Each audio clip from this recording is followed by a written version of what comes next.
நம்ம Sreekumaran Thanga Maaligai triple star திட்டத்துல நீங்களும் ஆகலாம் super star. Download the SKTM Jewel app today.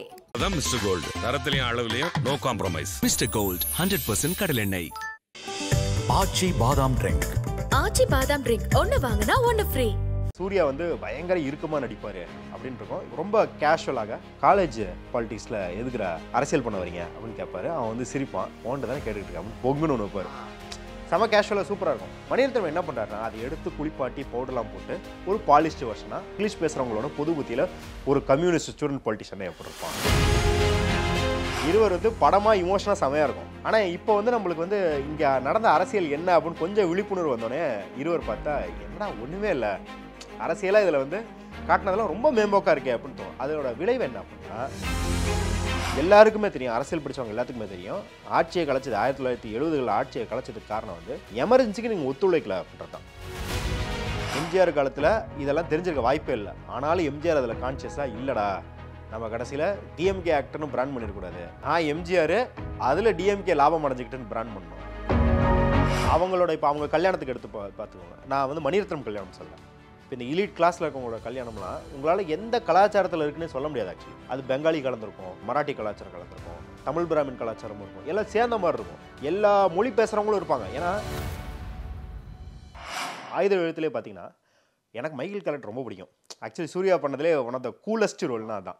இன்னும் சொல்லப்போனால் சூர்யா வந்து பயங்கர இறுக்கமாக நடிப்பார் அப்படின்னு இருக்கும். இன்னொரு எக்ஸ்ட்ரீம் பார்த்தீங்கன்னா பித்தாமகனில் நடிக்கிற மாதிரி இருக்கும். ஆனால் இவர் நார்மலாக நடிக்கவே மாட்டுறாரு அப்படின்ற இருக்கும்போது ரொம்ப கேஷுவலாக வந்துட்டு காலேஜ் பாலிட்டிக்ஸில் எதுக்குற அரசியல் பண்ண வரீங்க அப்படின்னு கேட்பாரு. அவன் வந்து சிரிப்பான், ஓன்ட்டு தானே கேட்டுக்கிட்டு இருக்கான் அப்படின்னு பொங்குன்னு ஒன்று வைப்பார். செம கேஷுவலாக சூப்பராக இருக்கும். ஆனால் அதில் என்ன பண்ணுறாருன்னா, நீங்கள் வந்து ஜார்ஜ் குட்டியோட ரியல் லைஃப் பார்த்தீங்கன்னா, அவர் மாவோயிஸ்டுகளால் ஈர்க்கப்பட்டவர். அவர் ஒரு ஆயுதமேந்திய போராட்ட குழுவின் ஒரு ஆதரவாளர். அவர் ஏன்னா அந்தளவுக்கு ஸ்ரீகாக்குளம் சொல்லிட்டு ஆந்திராவில் வந்து விவசாயிகள் வந்து ஆயுதமேந்திய போராடின ஒரு எழுச்சி இருக்குது. அந்த எழுச்சியிலேருந்து வரும்போது அதோட வீரியம் வேற மாதிரி இருக்குது. மணிரத்னம் என்ன பண்ணுறாருனா, அதை எடுத்து குளிப்பாட்டி பவுடர்லாம் போட்டு ஒரு பாலிஸ்ட் வருஷனாக அதுக்காக என்ன பண்ணுறாருனா, ஒரு இங்கிலீஷ், அதான் முன்னாடியே சொன்ன மாதிரி இங்கிலீஷ் பேசுகிறவங்களோட பொது புத்தியில் ஒரு கம்யூனிஸ்ட் ஸ்டூடெண்ட் பொலிட்டிஷனை எப்படி இருப்பான். அந்த கேரக்டர் எனக்கு சாமிங்க ரொம்ப பிடிக்கும். அந்த இதெல்லாம் அந்த இதை சொல்லுவார். இந்த மாதிரி வந்து, மேம் நீங்கள் நல்லா படிச்சிங்கல்ல, கோல்டு மெடல், நாடு முன்னேறிச்சா. ஆனால் மேம்கிட்ட நான் இந்த மாதிரிலாம் கேட்க மாட்டேன். ஏன்னா மேம்க்கு ஒரு அழகான பொண்ணு இருக்காங்க, மதுமிதா எப்படி இருக்காங்க, அது சூப்பராக இருக்கும், அந்த சாம்லாம் இருக்கும்.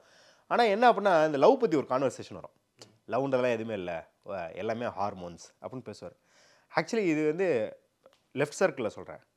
இந்த மாதிரி பொது புத்தி லெஃப்ட் பற்றி இருக்குல்ல, அது வந்து ரொம்ப கிரிஞ்சாக இருக்கும் பார்க்குறதுக்கு லெஃப்ட்டில் இருக்கவங்களுக்கு. ஏன்னா கால் மார்க்ஸ், ஜென்னி மார்க்ஸோட லவ் ஸ்டோரியை பற்றி அவ்வளோ ஸ்லாகிச்சிருக்காங்க லெஃப்ட்டில் இருக்கவங்க. நீங்கள் வந்து எஸ் ராமகிருஷ்ணனோட ஒரு உரை இருக்குது, அதை எடுத்து பாருங்கள். கால் மார்க்ஸோட வாழ்க்கையை வரலாறு. அது வந்து அவர் எப்படி முடிப்பார்னா, எஸ் ராமகிருஷ்ணன் ஒரு மார்க்சியவாதி பெரும் காதலனாகத்தான் இருப்பான் அப்படின்னு முடிப்பார். அந்த மாதிரி இருக்கிறவங்கள ஒரு பொது புத்திலேருந்து எப்படி, இவனுக்குலாம் லவ்லாம் செட் ஆகாதுரா, இவனுக்கு வந்து இந்த மாதிரி லவ்வையும் வந்து ஏதோ தத்துவம் பேசிக்கிட்டு தெரிவானுங்களா அப்படின்ற ஒரு பொது புத்தியிலேருந்து அந்த கேரக்டரை வடிவமைச்சிருப்பார். அதிலே என்ன ஆகுது அப்படின்னா, நீங்கள் இந்த மேம்போக்காக வந்து இது பேசுகிறீங்க இல்லையா, ஊழல் அரசியல், இங்கே இருக்கிற கட்டுமானத்துக்கான என்ன மாதிரியான அரசியல் உருவாகியிருக்கு அப்படின்ற மாதிரி தான் இருக்கும். அது வந்து பீக்கில் போனது உங்களுக்கு இருவர் தான். இருவர் நீங்கள் உங்களுக்கே தெரியுது. இப்போயே நீங்கள் வந்து இருவர் வந்து படமாக இமோஷனாக செமையாக இருக்கும். ஆனால் இப்போ வந்து நம்மளுக்கு வந்து இங்கே நடந்த அரசியல் என்ன அப்படின்னு கொஞ்சம் விழிப்புணர்வு வந்தோடனே இருவர் பார்த்தா என்னடா ஒன்றுமே இல்லை, அரசியலாக இதில் வந்து காட்டினதெல்லாம் ரொம்ப மேம்போக்காக இருக்கே அப்படின்னு தோணும். அதோட விளைவு என்ன அப்படின்னா, நீங்கள் வந்து இப்போ திருப்பி சொல்லும் போது வந்து என்னடா எம்ஜிஆருக்கு முட்டு கொடுக்குறியா, கலைஞருக்கு முட்டு கொடுக்குறான்னு கேட்பாங்க. இது எம்ஜிஆர் கலைஞரை பற்றியான விமர்சனம் கிடையாது. நீங்கள் அவங்கள பிடிக்காத ஆட்களோட இருக்கலாம், அவங்கள ரொம்ப ரொம்ப விமர்சிக்கிற ஆட்களாக கூட இருக்கலாம். ஏன்னா இப்போ தேர்தலில் புறக்கணித்த, தேர்தலில் பார்ட்டிசிபேட் பண்ணாத பல இடதுசாரிகள் இருப்பாங்க. அவங்க எம்ஜிஆர், கலைஞர், ஜெயலலிதா எந்த கட்சின்னு பார்க்காம எல்லா கட்சியும் திருட்டு கட்சின்னு விமர்சிக்கிறவங்க இருக்காங்க. நீங்கள் அந்த மாதிரி விமர்சனம் கூட வைக்கலாம். ஆனால் நீங்கள் என்ன பண்ணுறீங்கன்னா, அந்த படம் பார்த்தீங்கன்னா 2 பேருமே ஏதோ வந்து வாழ்நாள் ஃபுல்லுக்க யார் கூட ரொமான்ஸ் பண்ணலான்னு சுற்றிக்கிட்டு இருந்த மாதிரியே இருக்கும். இங்கே இந்த பக்கம் ஐஸ்வர்யா, அந்த பக்கம் தபு, இப்படி தான் இருக்கும். மக்கள்கிட்ட இவங்க போலியாக இருந்தாங்க, இந்த போலித்தனம் தான் மக்கள் நம்பிட்டாங்க அப்படின்ற மாதிரி இருக்கும். இது என்ன அப்படின்னா, இது நீங்கள் வந்து பார்க்கும்போது கலைஞர் மீதோ எம்ஜிஆர் மீதோ விமர்சனம் மாதிரி இருக்கும். ஆனால் உண்மையில் இழிவுபடுத்துறது யாருன்னா மக்களை. இப்போ மக்கள் வந்து சச்சின் டெண்டுல்கரை பேட்டிங்காக தான் கொண்டாடிருக்காங்க. யாருன்னா ஒரு படம் எடுத்து மக்கள் சச்சின் டெண்டுல்கர் வந்து அவர் பெப்சி ஆரில் சூப்பராக நடிப்பார்னு கொண்டாடினாங்க அப்படின்னா சிரிப்பாக தானே வரும் நம்மளுக்கு. அந்த மாதிரி ஒரு ஜோனுக்கு போகுது அப்படிங்கிறத நம்ம பார்க்குறோம். இப்போ இருவர் எடுத்துக்கிட்டிங்கன்னா அந்த ஹிந்தி எதிர்ப்பு போராட்டம் அதில் வந்து அந்த தண்டவாளத்தில் தலையை வச்சு படுத்ததை அவர் டக்குன்னு இப்போ எப்படி நான் ரோஜாவில் சொன்னனோ அந்த தீவிரவாதம்னு காட்டிட்டு டக்குன்னு வந்து மதுபாலாவுக்கு போயிடுற மாதிரி அந்த இந்திய எதிர்ப்பு போராட்டம்னு காட்டி இவர் டக்குன்னு தப்புக்கு போயிடுவார். அதாவது அடுத்த சீன் கூட கிடையாதுங்க, தண்டவாளத்துலேருந்து எந்திரிச்சு வரும்போது தவிட்டு கல்லை போட்டு போகிற மாதிரி காட்டுவார். அப்போ என்ன ஆகுது அப்படின்னா நீங்கள் வந்து ஒரு பொலிட்டிக்ஸை நீங்கள் நேர்மையாக எடுக்கிறதா தான் நினைக்கிறீங்க, ஒரு ஹியூமன் இமோஷன் ஆட் பண்ணணும்னு நினைக்கிறீங்க. ஆனால் நீங்கள் என்ன பண்ணுறீங்கன்னா அந்த பாலிட்டிக்ஸை சிறுமைப்படுத்துறீங்க. ஏன்னா அது வந்து இந்திய போராட்டத்தில் கலைஞர் கலந்துக்கிட்டாரோ இல்லையா, அவர் ஒரு முன்னணி பாத்திரம் வகிச்சாரோ இல்லையா, அது அவருக்கு தனி சொத்து கிடையாது. அப்போ நீங்கள் அவரோட பர்சனல் லைஃபோடு அதை முடிச்சு போட்டு காட்டும் போது ஹிந்தி எதிர்ப்பு போராட்டமே அதுக்கு தான் அப்படின்ற மாதிரியான ஒரு பிம்பத்தை ஏற்படுத்துது இல்லையா. பார்க்கும்போது எல்லாருக்குமே அப்படிதான் தெரியும். அப்போ இந்த நாட்டோட இந்த தமிழ்நாட்டோட ஒரு 40 வருஷம் வரலாறு ஏன்னா 2 ஆட்களோட ஈகோ தான் போலையே. இப்போ ஒன்றுமே இல்லை, 1975 வந்து ஆட்சியை கலைச்சது கரப்ஷன் அப்படின்னு சொல்லுவார். கரப்ஷன்றது அஃபிஷியலாக இவங்க வந்து சொல்லிக்கிட்டது, மீடியாவில் பரப்புனது. ஆனால் எல்லாருக்குமே தெரியும், அரசியல் பிடிச்சவங்க எல்லாத்துக்குமே தெரியும், ஆட்சியை கலைச்சது 1970 ஆட்சியை கலைச்சதுக்கு காரணம் வந்து எமர்ஜென்சிக்கு நீங்கள் ஒத்துழைக்கல அப்படின்றது தான். அதான் உங்களுக்கு சர்பாட்டால் காட்டியிருப்பாங்க. ஆமாம். அப்போ ஒரு பொலிட்டிக்கல் ரீடிங்கிறது நீங்கள் வந்து ஒன்று அஃபிஷியலாக படம் எடுங்க, அஃபிஷியலாக சொன்னதை வச்சு மட்டும் தான்ப்பா எடுப்போம் அப்படின்னு சொல்லி இந்திரா காந்தி அஃபிஷியல் ஸ்டேட்மெண்ட் விட்டுருக்காங்க, அதுக்கடுத்து எம்ஜிஆர் இந்த அஃபிஷியல் ஸ்டேட்மெண்ட். ஆனால் நீங்கள் என்ன பண்ணுறீங்க, அஃபிஷியலை தாண்டி உண்மையான அரசியல் எதுன்னு காட்டணும் போகிறீங்க. அப்போ நீங்கள் என்ன பண்ணணும், உண்மையானது எதுவோ அதை பதிவு பண்ணணும். நீங்கள் வந்து அதிலே வந்து என்ன பண்ணுறீங்க அப்படின்னா, இப்போ கலைஞருக்கு ஒரு சீன் இருக்கும், இந்த படம் நம்மளை எதிர்த்து ஒரு படம் விட்டுருக்காங்க அப்படின்னோடனே அதை தடை பண்ணணும் அப்படின்னு கேட்பாங்க. அவர் வந்து சிரிச்சுட்டே சொல்லுவார், 3 மணி நேரம் படம் எடுத்ததுனால கட்சி காலி ஆயிரும்னு நினைக்கிறேன்னா தப்பு வந்து படத்து மேலே இல்லை, கட்சியில் இருக்குன்னு அர்த்தம் அப்படின்னு சொல்லுவார். அப்போ நீங்கள் அதை பதிவு பண்ணும்போது அதை பேக் ட்ராக் பண்ணுறதுக்கான எல்லா கூறுகளும் இருக்குல்ல. இவர் வந்து இதில் வந்து எப்படி இன்ட்ரடியூஸ் பண்ணுறாங்க அப்படின்றத சொல்லுவார். இருவரில் Tamil Selvan clad in black shirt, atheist, rationalist, defender of gender equality, fanatic lover of Tamil. அதாவது கருப்பு சட்டை அணிந்த ஒரு கடவுள் மறுப்பாளர், பகுத்தறிவுவாதி, பாலின சமத்துவத்தை பேசுவர், வெறி பிடித்த தமிழ் ஆர்வலர். இது தமிழ் செல்வன் இன்ட்ரடியூஸ் பண்ணுறாங்க. The khaki clad rudraksha wearing Anandan is a straight talking simple hearted god fearing nationalist. Anandan அப்படின்ற கேரக்டர் தான் எம்ஜிஆர் கேரக்டர். மோகன்லால் காக்கி அணிஞ்சிருப்பாரு, ருத்ராட்சம் போட்டிருப்பாரு. அவருக்கு இவர மாதிரி வந்து அந்த மொழி செழுமையோட பேச மாட்டார், காட் ஃபியரிங்கா கடவுள் தான் அப்படின்ற மாதிரி இருப்பார், தேசியவாதியாக இருப்பார். அப்போ நீங்கள் அங்கே கான்ட்ராஸ்ட் பண்ணுறீங்க ஒரு குறியீடாக. அன்னைக்கு காலகட்டத்தில் மக்கள் பார்க்கும்போது தெரிஞ்சிருக்காது, ஆனால் இன்றைக்கி எல்லாம் நோண்டி பார்க்குறோம்ல. அப்போ தெரியும் போது கிளியராகவே ஒரு திராவிடியன் அரசியலுக்கும் ஒரு தேசிய அரசியலுக்குமான வித்தியாசமாக அதை கட்டமைக்கிறார். அவர் இன்னொரு இடத்துல சொல்கிறாரு, புஷ்பா அப்படின்ற மனைவி இறந்துருவாங்க, இவர் வந்து ட்ரெயினில் வந்துட்டு இருப்பார். யார், எம்ஜிஆர், மோகன்லால் ட்ரெயினில் வந்துட்டு இருப்பார். ட்ரெயினில் வந்துருந்தோடனே அவங்க மாமனார் வந்து மாதிரி இறந்து போயிட்டார் அப்படின்னு சொல்லும்போது அவருக்கு சோகம். அப்போ பார்த்தா வந்து இந்தியா சுதந்திரம் அடைஞ்சிச்சுன்னு கொண்டாடிட்டு இருப்பாங்க. ஒரு பையன் வந்து பின்னு குத்திட்டு போவான், தேசிய கொடி பின்னு குத்திட்டு போவான். அடுத்த ஷாட் வந்து அவர் மனைவி முன்னாடி நாள் அந்த கொடி குத்திருக்கும். அப்போ இவர் என்னங்கிறாருன்னா, சைலண்ட்டாகவே திராவிட அரசியலுக்கு எதிர்நிலை அப்படின்றது கிடையாது, அதற்கு மாற்றாக ஒரு தேசிய அரசியலை முன் வச்சுக்கிட்டே இருக்காங்க படத்தில். ஆனால் பார்த்தீங்கன்னா வசனமாகவோ சீனாவோ இதுக்கு ஒன்றுமே இருக்காது. என்ன பண்ணுறீங்க அப்படின்னா, நீங்கள் நல்லவராக யாரை காட்டணுமோ அவர் பக்கம் ஒரு குறியீடை மட்டும் வச்சுட்டு போகிறீங்க. இதில் ரொம்ப அபத்தமான சீன், எனக்கு இந்த ஆர்டிக்கல் கிடையாது, இந்த ஆர்டிக்கல்லே மென்ஷன் பண்ணியிருக்கு. ரொம்ப அபத்தமான சீன் எனக்கு இருவரில் என்ன அப்படின்னா, கலைஞர்கிட்ட வந்து எம்ஜிஆர் பேசுவார். அவர் வந்து பிரகாஷ்ராஜ் கேரக்டர், தமிழ் செல்வன் கேரக்டர் வந்து இது புரியவே புரியாத மாதிரி பயங்கரமாக கவித்துவமாக பேசிட்டு இருப்பார். மேலே நின்று பேசிட்டு இங்கே எம்ஜிஆர் கீழே இருந்து கத்திட்டு இருப்பார். ஏன்டா உனக்கெல்லாம் பசினா என்னன்னு தெரியுமாடான்னு எம்ஜிஆர் ஷூட்டப்பாய் கத்துவார். அது வந்து ரொம்ப கேலி கூத்தானது. என்ன அப்படின்னா, கலைஞருக்கு வந்து கலைஞர் வறுமையில் வளரல, அவர் வந்து ஒரு ரொம்ப பணக்கார ஃபேமிலியில் வளர்ந்துட்டார், அதனால் இவனோட வறுமை அவருக்கு புரியலை, அவர் சொகுசாக வளர்ந்துட்டார் அப்படின்ற மாதிரி. கலைஞர் வாழ்க்கையை படித்தா உங்களுக்கு தெரியும் எவ்வளோ கஷ்டப்பட்டுருக்கார், எவ்வளோ அசிங்கப்பட்டிருக்காரு நம்மளுக்கு தெரியும். அதெல்லாம் தாண்டி நீங்கள் கலைஞரை போட்டெல்லாம் வேணாம், கலைஞர் வந்து நீ ஊழல்வாதின்னு கூட வச்சுக்கோங்க. ஃபஸ்ட்டு டைம் டிஎம்கே ஏன் ஆட்சிக்கு வந்தது, ஏன் ஆட்சிக்கு வந்ததுன்னா அரிசி 1 ரூபாய்க்கு தரோன்னு சொன்னாங்க. அரிசி 1 ரூபாய்க்கு, ஏன்னா அன்றைக்கி நாட்டில் வந்து பஞ்சம் இருந்தது, பசி பண்ணியால் மக்கள் செத்துக்கிட்டு இருந்தாங்க. அப்போ அந்த வாக்குறுதினால தான் வந்திருக்காங்க. அந்த வாக்குறுதியை நிறைவேற்றுனாங்களா, இன்ன வரைக்கும் எப்படி நிறைவேற்றுறாங்கன்ற விமர்சனம்லாம் நீங்கள் வச்சுக்கோங்க. ஆனால் இது என்ன ஆகுதுன்னா, நடந்தது ஒன்று நடக்காத மாதிரி காட்டுறது. அவங்களுக்கு பசி பட்டினி பற்றி பேச தான் ஆட்சிக்கே வந்திருக்காங்க. ஆனால் இன்றைக்கி வந்து பார்க்கும்போது எப்படின்னா, அவர் கவிதையை சொல்லி ஆட்சிக்கு வந்துட்டார். கவிதையை சொல்லி ஆட்சிக்கு வந்துட்டாருன்னா நீங்கள் கலைஞர் சிறுமைப்படுத்தலை, திருப்பி மக்களை தான் சிறுமைப்படுத்துறீங்க. ஏன்னா அன்றைக்கி வந்து சூழலில் எத்தனை பேர் ஹிந்தி எதிர்ப்பு போராட்டத்தில் உயிரிழந்தாங்க? 1965 அஃபிஷியலாகவே 86 பேர் உயிரிழந்தாங்க துப்பாக்கி சூட்டில். அன்அஃபிஷியலாக தோழர் தியாகம் என்ன சொல்கிறாங்கன்னா 500 பேர் வரைக்கும் உயிரிழந்தாங்கன்றார். அப்போ 500 பேர் உயிர் தியாகம் செஞ்ச ஒரு போராட்டம், பசிப்பட்டின மக்கள் வாடினதுனால ரேஷன் கடைகளில் வந்து ₹1 அரிசி தரோன்னு சொல்கிறது.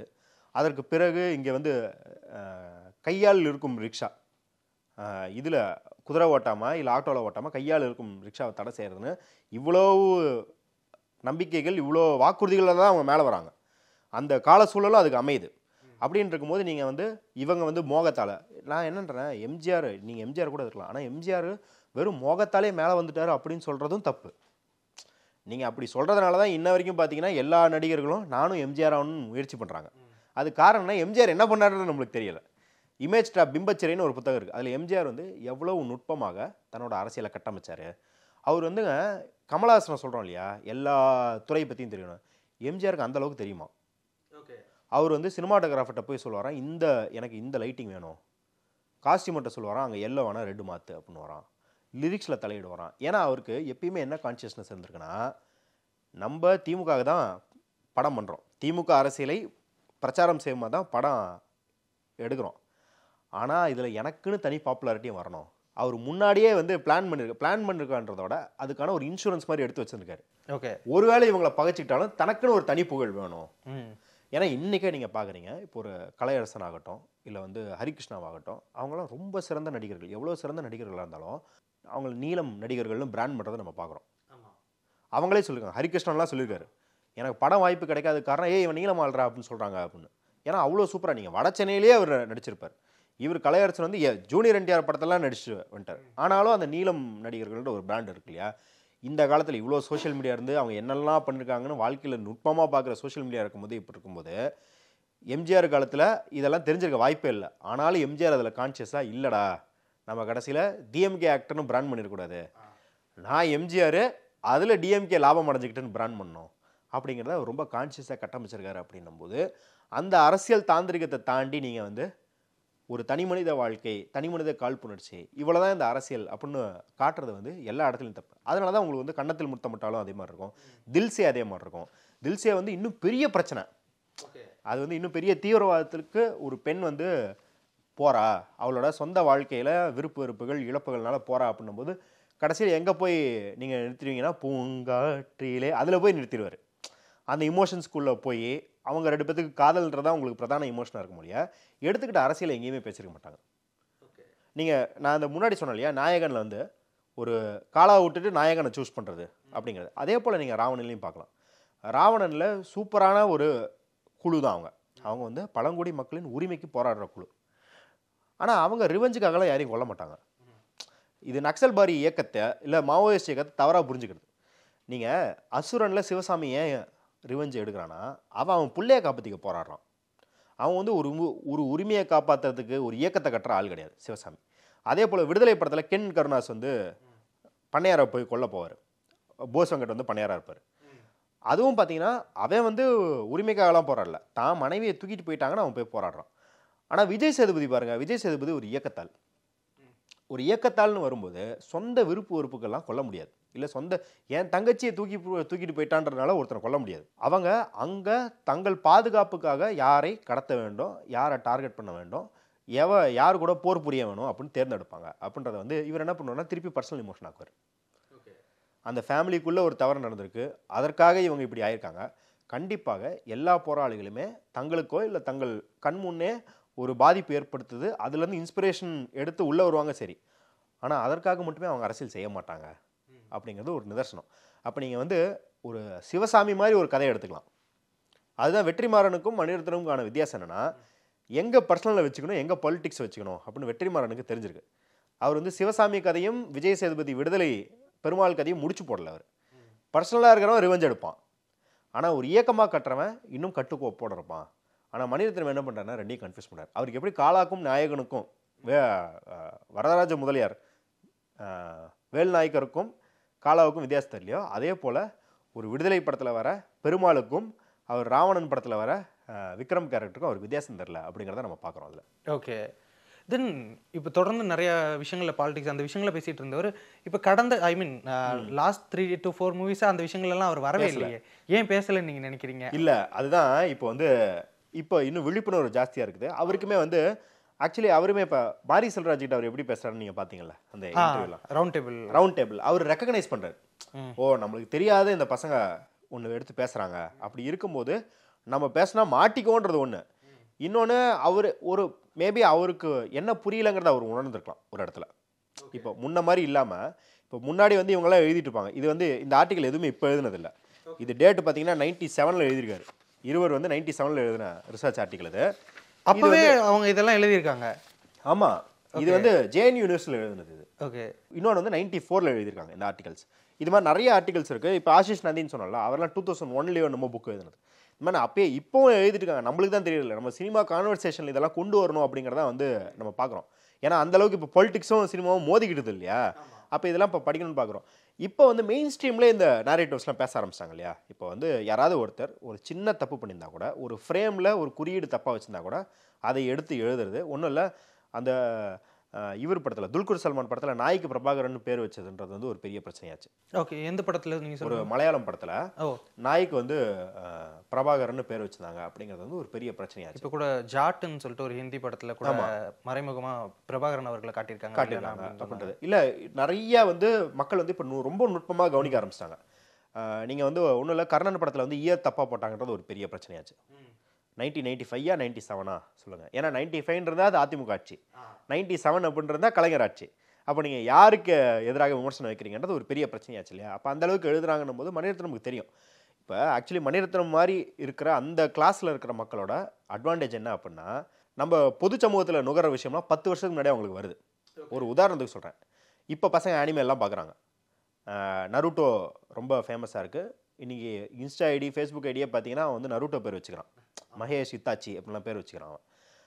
ஆனால் இதை நான் வந்து கண்கூட வந்து எங்கன்னா இப்போ IIT போன்றப்ப இடத்துல ஒரு 2006 2007 இந்த கலாச்சாரத்தில் இருந்தாங்க அவங்க. அதுதான் இப்போ வந்து இப்போ 2020 லாக்டவுன் ஆரம்பிக்கும் போது தான் அது வந்து மெயின் ஸ்ட்ரீம் ஆகுது. நீங்கள் நிறைய விஷயத்த பாருங்கள். ஒன்றுமே இல்லை, மணி ஹைஸ்ட் டிவி ஷோ இருக்குது. அது வந்து ஒரு யூரோப்பியன் லாங்குவேஜில் எடுக்கிற டிவி ஷோ. அது வந்து இப்போ 2018 தான் அது பிரபலமாகுது.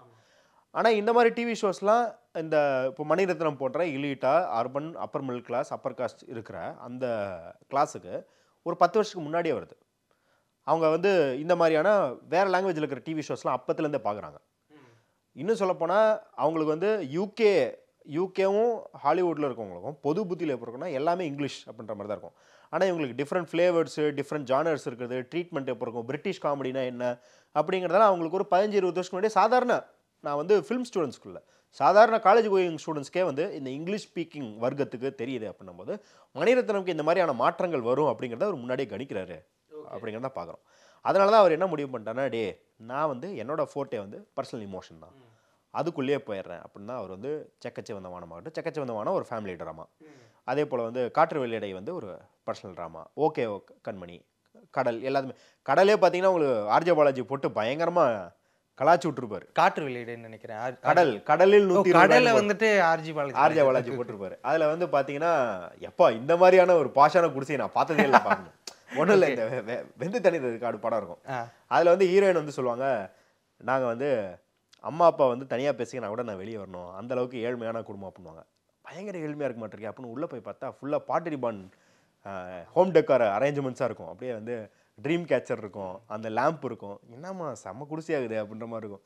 ஸோ அந்த டோன் வந்து எப்பயுமே மணிரத்னம்ட்டியோ கௌதம் வாசுதேவ் மேனன்ட்டியோ இருக்குது அப்படிங்கிறத பார்க்குறோம் இல்லையா? அதனால தான் அவங்க புரிஞ்சுக்கிட்டாங்க, சரிடா நம்ம இனியும் போயிட்டு கருப்பள்ளி பூசிக்கிட்டு நானும் ஏழன்னு எடுக்கிற படம்லாம் எடுக்க வேண்டாம். ஆக்சுவலாக இதை வந்து அவரே கூட ஒத்துக்கிட்டார். எப்போனா ஒரு இன்டர்வியூவில் சொல்லும்போது, நான் ஆக்சுவலாக வந்து கிராமப்புறங்கள் அந்த வீடுகள் விஷயங்கள்லாம் நான் காட்ட மாட்டேன், அதுக்கு நான் மோஸ்ட்லி சுஹாசினி அவர்கள்ட்ட கேட்டுக்குவேன், நீங்களே அதை எடுத்துட முடியுமா எழுதிட முடியுமான்னு கேட்டேன். எனக்கு வந்து என்னன்னா அதுக்கு நீங்களே எடுக்கலாம் சார், அவங்கள்ட்ட கேட்காதீங்க தயவு செஞ்சுருக்கோம். ஏன்னா ராவணன் வந்து எனக்கு ஆக்சுவலி இப்போ அரசியல் ரீதியான இந்த விமர்சனங்கள்லாம் இருக்கும் இல்லையா, நான் வந்து 12th படிக்கும்போது தான் அந்த படத்தை பார்த்தேன். எனக்கு ரொம்ப பிடிச்ச படம் தான். ஆனால் அதுலேயே வந்து படம்லாம் சூப்பராக இருக்கும், டைலாக் மட்டும் ரொம்ப என்னால் பொறுத்துக்கவே முடியாது. ஏன்னா நீங்கள் யோசிச்சு பாருங்கள், சும்மாவே ஒரே வரியில் இம்புட்டுன்னு இருக்கும் இவ்வளவுன்னு இருக்கும், எதை யூஸ் பண்ணுறதுன்னு அவங்களுக்கு தெரியல, கண்டதையும் போட்டு குழப்பிருப்பாங்க. நீங்கள் வந்து ஆக்சுவலி டெம்பிள் மங்கீஸோட வந்து ஒரு காமெடியான ஒரு வீடியோ இருக்கும். அதில் வந்து சுஹாஷினி மேடம் டைலாக் எழுதுறதை கலாச்சிருப்பாங்க. ஆனால் ஜென்ரலாகவே அப்படி தான் இருக்கும். அவருக்கு வந்து முன்னாடி பாலகுமாரன் அவங்கெல்லாம் அந்த ரைட்டர்ஸ்லாம் இருந்தபோது, இல்லை சுஜாதா இருந்தபோது அந்த மாதிரி காலத்தில் வேறு. அப்புறம் இப்போ வந்து புதுசாக வர ரைட்டர்ஸ் வச்சு எழுதுறது வேறு. ஆனால் சுஹாஷினி மேடமோட ரைட்டருக்கு நான் ஃபேன் கிடையாது. ஆனால் மோஸ்ட்லி அவங்க தான் எழுதியிருக்காங்க. ஆமாம், எழுதியிருக்காங்க. இல்லை, எப்பயுமே மணிரத்னம் படத்துங்களில் வந்து டைலாக்கோட கரு நல்லா இருக்கும் முடியாது, அது வெளிப்படுத்துது. நான் இந்த தளபதி சீன் சொன்னேன் இல்லையா, அந்த சீன் சூப்பராக இருக்கும். சீன் எந்தெந்த இமோஷனல் டிரான்ஸ்மிஷன் ஆகுது அப்படிங்கிறது நல்லாயிருக்கும். ஆக்டிங் நல்லாயிருக்கும். கேமரா இசையெல்லாம் நீங்கள் கேட்கவே தேவையில்லை. இளையராஜாவும் சினிமாட்டோகிராஃபரும் போட்டு பொழந்திருப்பாங்க. ஆனால் டைலாக் ரொம்ப தட்டையாக இருக்கும். யார் இப்படி தான் இருக்கும்.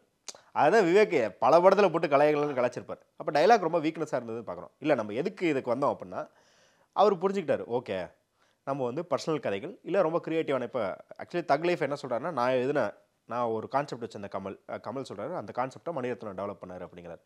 ஸோ அந்த ஜோனுக்கு வந்து மணிரத்னம் போயிட்டாரு அப்படின்னு புரிஞ்சுக்கலாம். ஆனால் இதில் தக் லைஃப்பில் எப்படி இதை ப்ரூவ் பண்ணியிருக்காரு, ஏன்னா இது வந்து ஒரு ஃபிலிம் லவர்ஸ்க்கெலாம் ஒரு பாடம் தான். ஒருத்தர் தன்னை புதுப்பிச்சுக்க ட்ரை பண்ணுறாரு. அதாவது அவர் அட்டம் பண்ணது சக்ஸஸ்ஃபுல் ஆகலை. ஆக்சுவலி நீங்கள் கடைசி 10 வருஷம் பார்த்தீங்க அப்படின்னா மணிரத்னம் ஸ்டாண்ட் அவுட்டாக சல்யூட் அடிக்கிற மாதிரி ஒரு படம் வரல. அவர் புதுசாக ட்ரை பண்ணிருக்காரு. ஓகே கண்மணி ஓரளவுக்கு ஹிட் ஆச்சு, மக்களால் பாராட்டப்பட்டுச்சு. அது ஒரு ஜாலியான, ஒரு கூலான, கண்ணுக்கு இதமான ஒரு படம். ஆனால் செக்கச்சேவந்த வானமோ காற்று வெளியிடையோ, செக்கச்சேவந்த வானம் பாக்ஸ் ஆஃபீஸில் ஹிட் ஆச்சு. ஆனால் ஒரு படமாக அது பெருசாக பாராட்டப்படலை. இதில் ஆக்சுவலி வந்து இந்த 1993 ஆர்டிக்கலில் வந்து என்ன சொல்லுவாங்கன்னா, மணிரத்னத்தை ஆக்சுவலி கலாச்சிருப்பாங்க. எப்படி பார்த்தாலும் என் பிஸ்னஸ் சக்ஸஸ் தான் சிவாஜி சொல்லுவார்ல, அந்த மாதிரி மணிரத்னமுக்கு ஒரு அட்வான்டேஜ் இருக்குது. படம் பாக்ஸ் ஆஃபீஸில் சக்ஸஸ் ஆச்சுன்னா சூப்பர் சக்ஸஸ்ன்னு படம் கொண்டாடிக்கலாம். ஃபெயில் ஆச்சுன்னா இது ஆர்ட் படம்னு கொண்டாடிக்கலாம். எப்படி பார்த்தாலும் மணிரத்னம் பிஸ்னஸ் சக்ஸஸ் தான் அப்படின்வாங்க.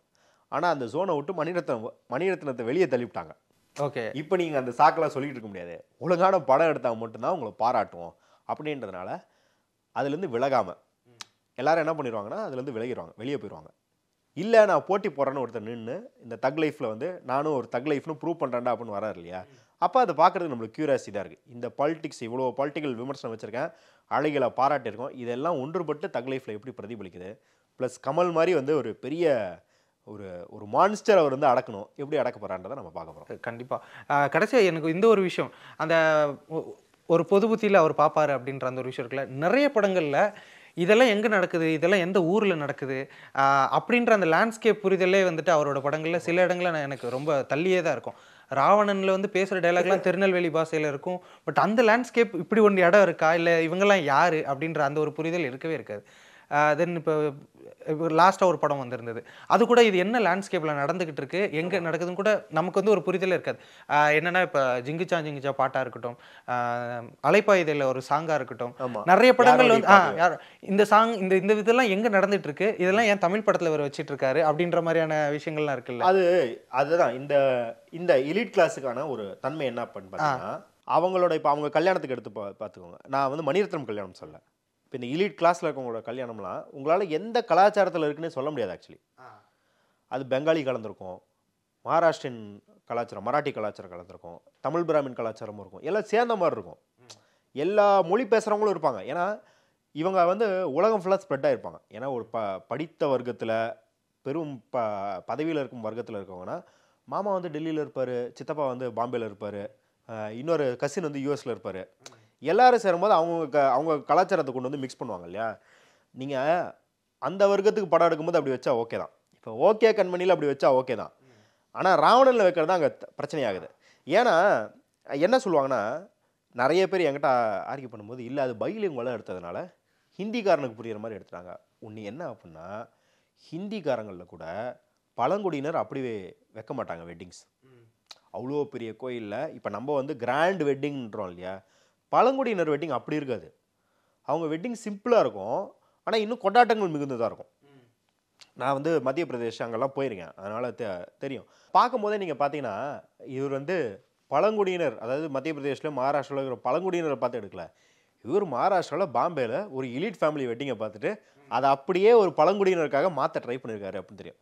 நீங்கள் யாரோடி அலைப்பாயுதை பாட்டெலாம் தமிழ்நாட்டில் எங்கேயுமே இந்த மாதிரிலாம் வெட்டிங் நாங்கள் பார்த்தது இல்லையாடா அப்படின்றோம். ஆனால் நீங்கள் வந்து நார்த் இந்தியாவில் வெட்டிங்ஸ் இப்படி தான் நடக்கும். இங்கே தமிழ்நாட்டில் வந்து நீங்கள் 90s கிட்ஸாக வளர்ந்துருப்பீங்க, எத்தனை இடத்துல டான்ஸ் பார்த்துருக்கீங்க? இப்போ தான். ஏன்னா இந்த கலாச்சாரங்கள்லாம் ஒன்று கூடுது. ரீல்ஸ்லேருந்து யூடியூப்லேருந்து அவங்கள பார்த்து இவங்க கற்றுக்கிறது, இவங்கள பார்த்து அவங்க கற்றுக்கிறதுன்னு ஆகுது. இப்போ சமீபமாக கூட நிறைய ரீல்ஸ்லாம் ட்ரெண்ட் ஆகுது. என்னது கல்யாணத்தில் நான்வெஜ் போடுவீங்களா அப்படின்னு வந்து நார்த் இந்தியன்ஸ்லாம் நம்மளை பார்த்து வந்து இங்கே நிறையா குடும்பங்களில் வந்து கல்யாணத்தில் நான்வெஜ் போடுவாங்க. ஏன்னா முஸ்லீம் தான் நான்வெஜ் போடுவாங்கன்னு நினைக்கிறேன். அப்படிலாம் இல்லைங்க, இங்கே நிறைய குடும்பத்தில் வந்து நான்வெஜ் போடுவாங்க. அது மாதிரி கற்றுக்குறோம் இல்லையா? அதான் நான் என்ன சொல்கிறேன்னா, இந்த எலிட் கிளாஸில் இருக்கவங்களுக்கு எல்லாமே ஒரு 10-15 வருஷம் முன்னாடியே வருது இல்லை. இன்றைக்கி நம்ம டான்ஸ்னு இப்போ தான் பார்க்குறோம். ஏன்னா நம்ம நார்த் இந்தியன்ஸை பார்த்து கற்றுக்குறோம், இல்லை ஃபாரினர்ஸை பார்த்து கற்றுக்குறோம். மணிரத்னம் 20 வருஷம் முன்னாடியே அதை கற்றுக்கிட்டாரு. அவர் என்ன பண்ணிட்டார் அப்படின்னா, கற்றுக்கிட்டதுக்கு நேராக கொண்டு வந்து படத்தில் வச்சிட்டார். படத்தில் நீங்கள் வந்து அதை திருப்பி சொல்கிற மாதிரி ஓகே கண்மணிக்கு வச்சிங்கன்னா பரவாயில்ல, நீங்கள் அழைப்பாயதே ஒரு மிடில் கிளாஸ் ஃபேமிலி அப்படிங்கிறீங்க, இல்லை ராவணனில் வந்து ஒரு பழங்குடி சமூகத்தை சேர்ந்தவர் அப்படின்னும் போது அது இன்னக்யூரேட்டாக தெரியுது. இன்னொன்று என்ன மாதிரியான கான்வர்சேஷன்ஸ் அப்போ வச்சுருந்தோம், இப்போ தான் வந்து எவ்வளோ அக்யூரசி ஆத்தென்டிக்காக இருக்கான்னு பார்க்குறோம். அப்போ விஷுவலாக எவ்வளோ அழகாக இருக்குது அப்படின்றது மட்டும்தான் கணிச்ச மாதிரி இருந்தது. அப்போது பிரதானமாக பேசிக்கிட்டு இருந்த கிரிட்டிக்ஸ்லாம் பார்க்க எவ்வளோ அழகாக இருக்குது அந்த சாங். இப்போ யாரோடி பார்க்குறதுக்கு விஷுவலாக அழகாக இருக்கும், ஆனால் இன்னக்யூரேட்டாக இருக்கும். அதே போல் கெடா கறி அடுப்பில் கிடக்குது அந்த பாட்டும் பார்க்குறதுக்கு அழகாக இருக்கும், ஆனால் ஆத்தென்டிக் கிடையாது அப்படின்றதான். அப்போ வந்து எந்த தராசு வந்து இப்போ மாறி இருக்குது அப்படின்றதுல தான் மணிரத்னம் வந்து அடிபடுறாரு. அந்த காலத்தில் எல்லாருமே இந்த பாட்டெலாம் கொண்டாட தானே செஞ்சோம். அப்போ அந்த காலத்துக்கு இப்போ அவரும் மாற்றிக்கிறாரு அவரை அப்படிங்கிற தக் லைஃப் நம்ம பார்க்க போகிறோம். கண்டிப்பாக பொறுத்திருந்து பார்ப்போம். தக் லைஃப்க்கு மிகப்பெரிய அளவில் எக்ஸ்பெக்டேஷன்ஸ் இருக்குது. எந்த அளவுக்கு ஃபுல்ஃபில் பண்ணுறாரு அப்படிங்கிறத பொறுத்திருந்து பார்ப்போம். நிறைய விஷயங்கள் பகிர்ந்துக்கிட்டீங்க. Thank you so much for the interview. Thank you bro. நம்ம ஸ்ரீகுமரன் தங்க மாளிகை ட்ரிபிள் ஸ்டார் திட்டத்துல நீங்களும் ஆகலாம் super star. Download the SKTM Jewel app today. அதான் மிஸ்டர் கோல்டு, தரத்திலையும் அளவுலையும் நோ காம்ப்ரமைஸ். மிஸ்டர் கோல்ட் 100% கடலெண்ணெய். ஆச்சி பாதாம் ட்ரிங்க். ஆச்சி பாதாம் ட்ரிங்க் ஒன்னு வாங்கினா ஒன்னு ஃப்ரீ.